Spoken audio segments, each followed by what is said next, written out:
la bestia encarnada. Hace ya muchos años vivía con mi familia cerca de la frontera con Estados Unidos, vivíamos en un pequeño pueblo rural de no más de 500 habitantes, y a cada año que pasaba la población se reducía más y más debido a la migración, ya fuera hacia Estados Unidos o hacia las grandes ciudades dentro de México, la violencia, el narcotráfico y la pobreza en la que se vivía y muchas veces aún se vive en esas poblaciones hacía que la gente tuviera que abandonar sus lugares de origen muchas veces para nunca regresar dejando tras de sí toda su vida, recuerdos, parientes y amigos que al final terminaban por olvidar. Yo pasé mi infancia en un lugar así. Fue cuando cursaba el último año de la secundaria cuando sucedió el relato que voy a contarles. Todos los días yo y mis amigos caminábamos unos 45 minutos. Para llegar hasta la escuela, compartíamos la escuela con una comunidad vecina por lo que ésta se encontraba a medio camino entre los dos poblados, así que teníamos que caminar entre el desierto para poder llegar. A decir verdad, en esas épocas nos agradaban mucho esas caminatas, ya que éramos apenas unos adolescentes y todo el camino la pasábamos entre bromas, risas y juegos. Todo el camino estaba bastante tranquilo, salvo por una vieja casa que se encontraba sola ahí entre el desierto, ya muy en las afueras del pueblo y por la que teníamos que pasar para llegar a la escuela. Era una vieja casa de adobe y piedra ya muy desgastada por el tiempo y el descuido, era bastante grande y se veía que en otras épocas había sido una casa bastante lujosa y bonita. El desierto era un lugar bastante silencioso por esos lugares, pero cuando pasábamos por esa casa el silencio era absoluto, había una extraña calma y un silencio extremo y perturbador, no se oía por ahí ni siquiera el viento y se sentía como si algo estuviera detrás de ti observándote todo el tiempo. En la casa vivía únicamente una mujer de unos 45 años que a veces se quedaba mirándonos desde la puerta de la casa mientras pasábamos por enfrente. Era una mujer morena y delgada con unos grandes ojos verdes y labios muy gruesos, que se veía había sido muy hermosa en su juventud, y de hecho todavía conservaba algo de esa belleza, solo que parecía estar siempre sucia y vestida con un viejo mandil todo manchado. Nos veía con una mirada vacía y ausente. Todos en el pueblo decían que estaba loca. Un día mientras cenaba con mi familia yo mismo le pregunté a mis padres quién era esa mujer. Mi padre se me quedó viendo como espantado y me dijo que jamás nos acercáramos a esa mujer ni le dirigiéramos la palabra, ya que era una bruja y nos podía lanzar algún maleficio, a lo que mi madre respondió que no me dijera esas cosas, ya que eran solo habladurías y supersticiones de la gente y nosotros no debíamos creer en esas cosas, que eran solo de gente ignorante. Marta era una mujer con problemas mentales y nada más. Mi padre, que sí era bastante supersticioso, le respondió que no eran para nada simples habladurías, que la madre de aquella mujer cuyo nombre era Marta había sido también una bruja muy poderosa y reconocida en toda la frontera, que todo el tiempo venían narcotraficantes y criminales de muy alto rango a que les hiciera todo tipo de trabajos, ya fuera para que sus negocios salieran bien, o para poder cruzar algún cargamento de droga al otro lado, o simplemente para quitarse a algún enemigo de en medio. La madre de Marta cobraba bastante por esos servicios, por lo que se decía que solo capos muy poderosos eran los que podían costearse esos trabajos, y que estos estaban garantizados. Mi padre también dijo que en esa casa se hacían de vez en cuando todo tipo de rituales tan asquerosos que harían vomitar hasta a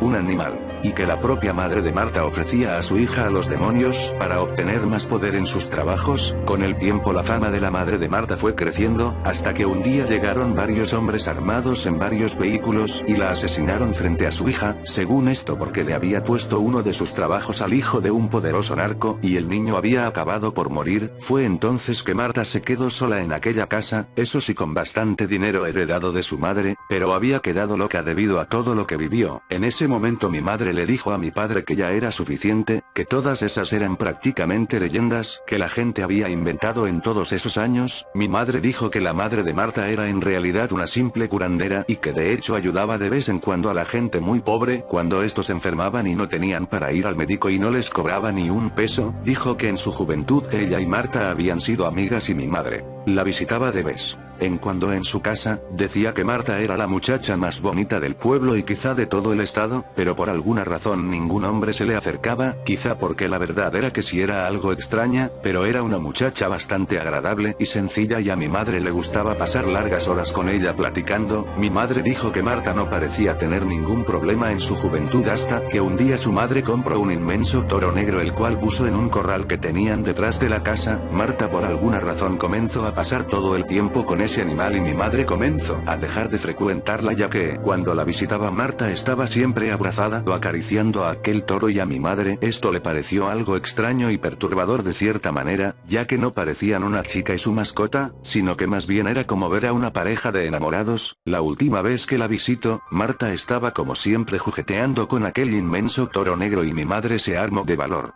para preguntarle por qué pasaba tanto tiempo con ese toro y ya no quería hablar con ella. Marta se quedó mirándola un poco extrañada y le preguntó que de cuál toro estaba hablando, que ella jamás había tenido ningún toro. Mi madre, un poco molesta porque pensaba que Marta estaba jugando, le dijo que del toro que estaba abrazando. Luego Marta dijo algo que en ese momento asustó a mi madre, dijo que él no era un toro, él era Adrián, y había llegado a su casa para ayudarle a su madre, y que después iba a casarse con ella. Mi madre se asustó pero siguió pensando que Marta estaba jugando. Luego el toro se le quedó mirando y comenzó a rascar el suelo con una de sus patas y a bufar sacando aire por la nariz. Marta le dijo entonces a mi madre que Adrián la estaba saludando y que no lo dejara con la mano extendida. Mi madre le dijo que eso era un animal y no una persona, pero Marta se enfadó y le dijo que ya no quería que siguieran siendo amigas y la había echado de la casa. Al poco tiempo la madre de Marta fue asesinada, aunque según mi madre todo se había tratado de un robo, y entre las cosas que se habían llevado estaba aquel toro. Luego de eso Marta acabó por perder totalmente la razón y al no tener parientes en ningún lado se había quedado ahí sola en esa vieja casa. Mi padre acabó diciendo que en efecto ningún hombre quería acercarse a Marta porque estaba totalmente loca y que toda esa belleza que tenía al final no le servía de nada. También dijo que algunas personas habían intentado entrar a su casa para quedarse con el dinero que le había dejado su madre, pero no habían vuelto a salir. Quien entraba a esa casa no volvía a salir jamás. Después de eso los días siguieron con normalidad, estaban cerca las vacaciones de verano y estaba por terminar la secundaria, hasta que un día se me ocurrió contarle a mis amigos lo que había escuchado de mis padres. Ellos también dijeron que ya habían escuchado cosas similares. También decían que Marta iba de vez en cuando al pueblo a comprar viseras de animales y varias cubetas de leche fresca, y que también era probable que en efecto tuviera por ahí escondido algo de dinero. Con esto en mente mis amigos comenzaron a idear un plan para entrar de una vez por todas a esa casa y ver qué era lo que escondía. La verdad era que yo también quería entrar ahí, no estaba interesado en el dinero, era más bien la curiosidad, quería ver si por lo menos algo de todas esas historias era verdad. El plan era esperar un día a que Marta fuera al pueblo y entrar en aquel lugar. Más temprano que tarde la oportunidad se dio. Marta iba al pueblo más o menos cada 2 semanas en una viejísima camioneta. Ese día no habíamos ido a la escuela y nos habíamos quedado mirando la casa desde lo lejos. Esperamos a que Marta se alejara lo suficiente y entramos. Entonces, lo primero que vimos fue una gran sala con un par de grandes sillones individuales y un comedor muy fino hecho de madera, el cual parecía ser muy pesado. También había un gran patio con una mesa de metal en el centro, y detrás de la casa los corrales de los que había hablado mi madre. Subimos por unas escaleras y fuimos a dar al segundo piso. Había 3 habitaciones las cuales revisamos. La verdad es que no encontramos nada en las 2 primeras, no había nada extraño ni que llamara nuestra atención. Había muchos muebles que parecían haber sido muy lujosos en otros tiempos, pero ahora estaban todos deteriorados y casi inservibles. También había muchas ropas, pero todas estaban ya roídas y carcomidas por polillas. Parecía ser que había habido algo de cierto en esas historias, y era que quien sea que hubiera vivido aquí, en efecto había llegado a tener bastante dinero. Fue al entrar en la tercera habitación cuando las cosas se empezaron a poner feas. Esta habitación no tenía ventanas y estaba toda oscura, por lo que tuvimos que usar una linterna. Había varias mesas, con varias herramientas que parecían ser material de hospitales. Todas las mesas tenían también muchos frascos grandes y pequeños, algunos tan grandes como garrafones de agua. En varios de estos frascos había lo que parecían ser viseras. En otros había fetos, pero había algo extraño en muchos de estos fetos. Algunos parecían humanos, aunque todavía muy pequeños y sin desarrollar. También había algunos que parecían ser pequeños toros y cabras, y algunos más eran sumamente extraños y grotescos. Eran los más grandes, a los que parecía faltarles poco por nacer. Estos parecían tener características tanto humanas como de animal, eran deformes y repugnantes como nada que hubiéramos visto. En este punto yo y mis 3 amigos nos encontrábamos ya bastante nerviosos, pero nos dimos cuenta de algo que no notamos al entrar en la habitación, quizá por lo oscura que estaba, en el fondo de esta, justo detrás de una de las mesas, había una puerta, más una pesada puerta de metal. Yo les dije que ya había tenido suficiente y que quería largarme de ese lugar, pero dos de ellos dijeron que ya que estábamos aquí, debíamos revisar toda la casa y solo esa puerta nos faltaba. En eso escuchamos la camioneta de Marta estacionarse frente a la casa. Ellos abrieron la puerta rápidamente y entraron ambos. Después de eso solo recuerdo haber escuchado rugidos y bramidos de un animal. Luego los gritos desesperados de los dos que habían entrado. Me quedé detrás de la puerta paralizado del miedo. Luego la puerta se abrió de golpe y me dio fuertemente en la cara. Caí al suelo y alcancé a ver unas patas de animal enormes que salían de la habitación. Luego volteé a ver a mi otro amigo, quien se alejó corriendo de ahí, y Marta subiendo a toda prisa las escaleras. Luego de eso todo se oscureció y perdí el conocimiento. Desperté en la madrugada en el camino que iba hacia el pueblo. Estaba todo adolorido y muerto de miedo y frío, pero estaba bien.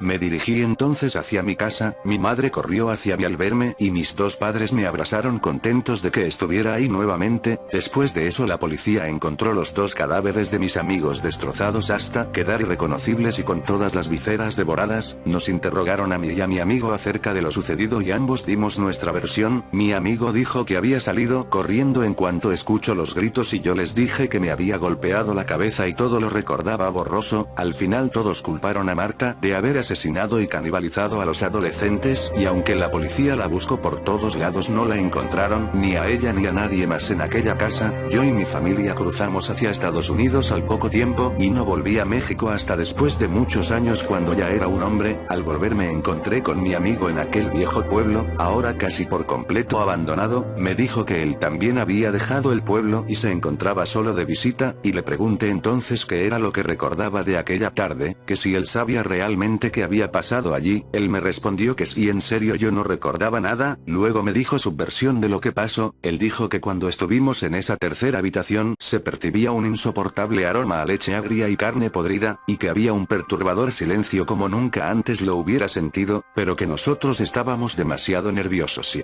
cuando nuestros dos amigos abrieron la última puerta, él alcanzó a percibir una voz extremadamente ronca y casi inentendible que repetía unas palabras. Le dije que yo en ese momento solo había escuchado rugidos de un animal. Luego nuestros dos amigos entraron creyendo que solo se trataba de algún becerro que Marta tendría allí encerrado, y fue ahí cuando todo se salió de control. Después de eso se oyeron los gritos desesperados de nuestros amigos. Luego la puerta me había golpeado. Después él volvió a preguntar que si en serio no recordaba lo que había salido de aquella habitación, a lo que volví a decir que no. Le dije que solo había visto las patas de un enorme toro o algún animal similar. Mi amigo entonces dijo que aquello no había sido un toro, aquello no era tampoco un animal ni un humano, aquello según él era algo que se había quedado a medio camino entre un hombre y una bestia. Tenía unas patas deformes y torcidas con pezuñas que apenas le permitían caminar, unos brazos gigantescos similares a los de un hombre, pero mucho más grandes y musculosos, y una cara horriblemente desfigurada y deforme con unos ojos totalmente negros y vacíos, una boca babeante llena de dientes chatos en la que se dibujaba una extraña mueca, como si sonriera, y un enorme par de cuernos a los lados de la cabeza.